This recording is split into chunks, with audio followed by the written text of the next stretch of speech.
ଯାଇଥିଲି ମା ଦକ୍ଷିଣେଶ୍ୱର କାଳୀ ମନ୍ଦିର ମଠ ସାହି ଭଦ୍ରକ। ତାପରେ ଦେଖନ୍ତୁ ମୁଁ ଭିତରକୁ ଗଲି, ଯାଇକି ଜୁତା ରଖିଲି। ଜୁତା ରଖି ସାରିଲା ପରେ ମନ୍ଦିରଟିକୁ ମୁଁ କ୍ୟାମେରା ବୁଲେଇକି ଦେଖଉଛି କେତେ ସୁନ୍ଦର ଲାଗୁଛି ମନ୍ଦିର। କାହିଁକିନା ମୁଁ ମନ୍ଦିର ବାହାରୁ ଦେଖେଇଥିଲି, ଭିତରୁ ଦେଖେଇ ପାରିନଥିଲି, କାରଣ ଭିତରେ ଫଟୋ ଆଉ ଭିଡ଼ିଓ କରିବା ମନା। ସେଥିପାଇଁ ମୁଁ ଭିତରେ ସୁଟ୍ କରିପାରିନଥିଲି, ବାହାରୁ ମୁଁ ଦେଖେଇଥିଲି। ତାପରେ ମୁଁ ପଳେଇ ଯାଇଥିଲି ଗୋଟେ ପାର୍କ, ଆମର କାଳୀ ମନ୍ଦିର ପାଖରେ ଥିବା ଗୋଟେ ପାର୍କରେ ଦେଖନ୍ତୁ ନଜାରା କେତେ ସୁନ୍ଦର ଲାଗୁଛି। ସନ୍ଧ୍ୟାବେଳର ଟାଇମ୍ ଥିଲା, ଲାଇଟ୍ ସବୁଆଡ଼େ ଜଳୁଥିଲା, ଛୁଆମାନେ ଏଠି ଝୁଲୁଥିଲେ। ଇଏ ଦେଖନ୍ତୁ କେତେ ସୁନ୍ଦର ଲାଗୁଛି, ଲୋକ ଆସୁଛନ୍ତି ଯାଉଛନ୍ତି। ଏଠି ଦେଖନ୍ତୁ ଗୋଟେ ବୁଢ଼ୀଟେ ବି ମଧ୍ୟ ଝୁଲୁଥିଲା। ଛୋଟ ପିଲାମାନେ ଝୁଲିବା ପାଇଁ ହେଇଛି, କିନ୍ତୁ ଗୋଟେ ବୁଢ଼ୀଟେ ଝୁଲୁଥିଲା। ଏଠି ଛୁଆମାନେ ଝୁଲୁଛନ୍ତି, ତାଙ୍କ ମାଆ ମାନେ ମୋବାଇଲ ଟିପୁଛନ୍ତି ଟପ୍ ଟପ୍ କରିକି। ଏଠିକି ଦେଖନ୍ତୁ ମୋ ଝିଅର ସାଙ୍ଗ ଝୁଲୁଛନ୍ତି, ମାନେ ଏପଟ ସେପଟ ହେଉଛନ୍ତି ଉଠପଡ଼ ହେଇକି। ତାପରେ ମଝିରେ ବସିଛନ୍ତି ଆମର ପୁଚୁ। ତାପରେ ଏପଟେ ଦେଖନ୍ତୁ କେତେ ସୁନ୍ଦର ଲାଗୁଛି। ତାପରେ ବୁଲି ବୁଲି ମୁଁ ଦେଖିଲି, ମୋତେ ବି ବହୁତ ବଢ଼ିଆ ଲାଗିଲା। ତାପରେ ମୁଁ ପଳେଇ ଯାଇଥିଲି ଆମର କେଉଁଠିକି, ଇସ୍କନ ମନ୍ଦିର, ଯେଉଁଟା ଆମର ଭଦ୍ରକରେ ଅଛି। ତାପରେ ମୁଁ ଭିତରକୁ ଯାଇଥିଲି। ଏଠି ଦେଖନ୍ତୁ ଭିଡ଼ ଲାଗିଛନ୍ତି। ଏଠି ଆମର ଭାଗବତ ଗୀତା, ପୁରାଣ ସବୁ ବହି ମିଳୁଛି। ଆପଣମାନେ ଚାହିଁଲେ 25 କରିପାରିବେ, ନହେଲେ ନାହିଁ, କିନ୍ତୁ 25 କରିବାଟା ଭଲ। ତାପରେ ଏଠି ମୁଁ ଉପରକୁ ଗଲି। ଉପରକୁ ଚଢ଼ିକି ଯାଇ ପହଞ୍ଚିଲି କେଉଁଠି, ଯେଉଁଠି ଆମର ଭଗବାନ ଅଛନ୍ତି।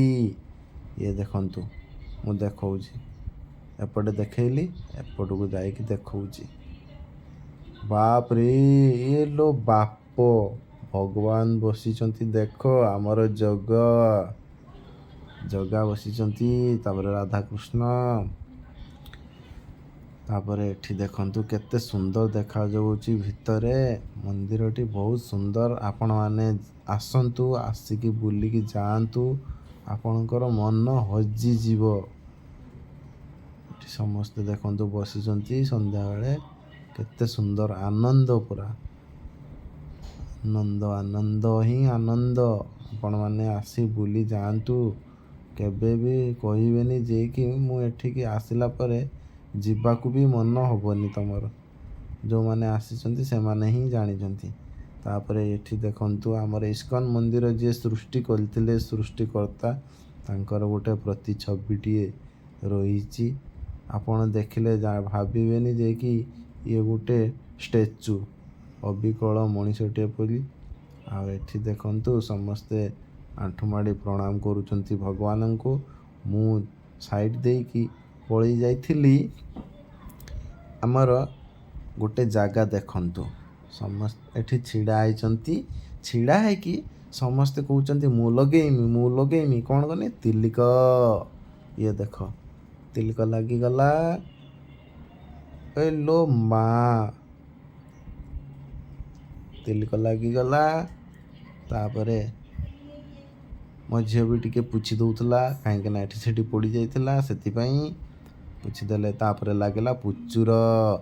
ଓ ତେରି, କେତେ ଲମ୍ବା ତିଲକରେ ବାବା। ପୁଚୁ ବି ଖୁସ୍ ହେଇଗଲା। ତାପରେ ମୋ ଝିଅ କହିଲା ମୁଁ ଲଗେଇମି।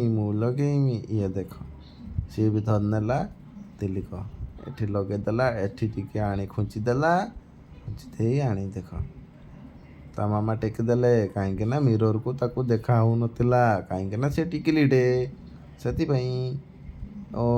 ହେଇଗଲା ଆଉ ଟିକେ, କାହିଁକିନା ସେ ତିଲକର ଲାଞ୍ଜଟା ଟାଣି ନାହିଁ, ସେଥିପାଇଁ। ଇଏ ଦେଖ ଲାଞ୍ଜ ଟାଣୁଛି, ଟାଣିଦେଲା, ତାର ହେଇଗଲା। ତାପରେ ମୁଁ କହିଲି ମୋର ବି ଟିକେ ଲଗେଇ ଦିଅ। କହିଲେ ହଉ ଲଗେଇଦେବା ଆଉ। ଏ ବାବା, କେତେ ଥର ଲଗଉଛି ଇଏ, ମୋର କେତେବେଳେ ଲାଗିବ? ହଁ, ଲାଗିଗଲା, ଏଥର ଲାଗିଗଲା। ଇଏ ଦେଖ, ମୋର ବି ଲାଗିଲା।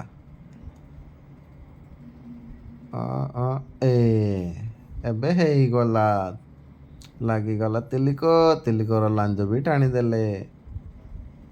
ୱାଓ, ଅତି ସୁନ୍ଦର। ଓକେ। ତାପରେ ଆମେ ସମସ୍ତେ ଲଗେଇକି ପଳେଇ ଆସିଲୁ। ଇଏ ଦେଖ କେଉଁଠିକି ଆସୁଛି ମୁଁ ଦେଖ, ପୁଣି ଦେଖଉଛି। ଏଠିକି ଆସିକି ଆମେ ବସିକି ଭଜନ କୀର୍ତ୍ତନ ଶୁଣିଲୁ। ଯେମିତିକି ଭଜନ କୀର୍ତ୍ତନ ବାଜୁଥିଲା, ଗୌରାଙ୍ଗ ନାମଟି ଚୈତନ୍ୟ ନାମଟି କୀର୍ତ୍ତନର ମୂଳ ମନ୍ତ୍ର। ହରେ କୃଷ୍ଣ କୃଷ୍ଣ କୃଷ୍ଣ ହରେ ହରେ, ହରେ ରାମ ରାମ ରାମ ହରେ ହରେ, ହରେ କୃଷ୍ଣ କୃଷ୍ଣ କୃଷ୍ଣ ହରେ ହରେ, ହରେ ରାମ ରାମ ରାମ ହରେ ହରେ। ତାପରେ ଆମେ ପଳେଇ ଆସିଥିଲୁ ତଳକୁ। ଇଏ ଦେଖ ଧୀରେ ଧୀରେ ଆମେ ତଳକୁ ଓହ୍ଲେଇକି ପୁରା ତଳକୁ ଯାଇ ପହଞ୍ଚିଲୁ। ଦେଖ ଚାଲୁ। ମୋ ଝିଅ କହିଲା ମୁଁ ଟିକେ ଫଟୋ ଉଠେଇମି, ସେ ତାର ଫଟୋ ଉଠେଇଲା। ଆମେ କିନ୍ତୁ ତଳକୁ ଯାଇଥିଲୁ। ତଳେ ଦେଖନ୍ତୁ କେତେ ଲୋକ ଛିଡ଼ା ହେଇଛନ୍ତି। ବାପରେ, ସନ୍ଧ୍ୟାବେଳେ ଭିଡ଼ ତ ହିଁ ରୁହେ। ଆପଣମାନେ ଆସିକି ଦେଖନ୍ତୁ। ସନ୍ଧ୍ୟାବେଳେ ଟାଇମ୍ରେ ଆସିବେ, କାହିଁକିନା ଆପଣଙ୍କୁ ଭଜନ କୀର୍ତ୍ତନର ସୁଯୋଗ ମିଳିବ। ତାପରେ ମୁଁ ପଳେଇ ଯାଇଥିଲି। ଏଠି ପ୍ରସାଦ ଦେଉଛନ୍ତି ଜଣେ ଅଙ୍କଲ। ଇଏ ଦେଖ, ମୁଁ ଯାଇ ପହଞ୍ଚିଲି ପ୍ରସାଦ ପାଖରେ।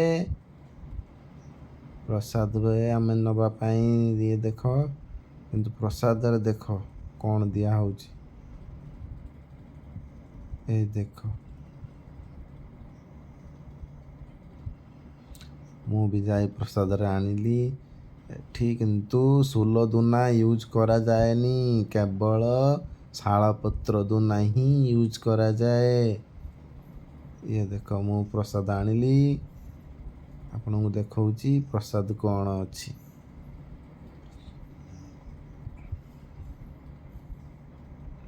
ଦେଖଉଛି, ଏଇଲୋ ବାବା, ପ୍ରସାଦରେ ଥିଲା ସୁଜି ହାଲୁଆ ଖାଇଲି। ତାପରେ ଇଏ ଦେଖ, ଜୟ ଜଗନ୍ନାଥ, ରହିଲି।